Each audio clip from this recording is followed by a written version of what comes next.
We are hearing from Pope Francis for the first time since he was hospitalized. Agradezco de todo corazón las oraciones que hacen por mi salud desde la plaza. That's an audio recording of the Pope being played during a nightly prayer service in St. Peter's Square today. In Spanish, he said, quote, "I thank you from the bottom of my heart for your prayers, for my health from the square. I accompany you from here."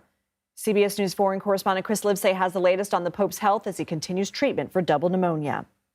Well, it's an encouraging sign to hear Pope Francis expressing his gratitude for the people who have been praying for him, specifically right behind me in St. Peter's Square. And it's the first time we've heard from Pope Francis since he was hospitalized. But of course, it's also a reflection of the toll that this illness has taken on him. You can hear the frailty in his voice after spending 3 weeks in the hospital for what started out as a bad case of bronchitis and has since devolved into double pneumonia. Now, earlier today, we heard from Vatican sources who talked about how Francis remains in stable condition and how he hasn't suffered from any more instances of that acute respiratory insufficiency that he suffered from earlier this week when doctors had to intervene and aspirate mucus from his air passageways, reflecting the transparency that has marked this hospitalization, which we're hearing again in this audio message that he has shared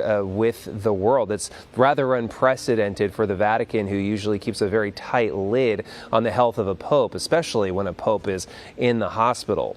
Chris Livesay, CBS News, Rome.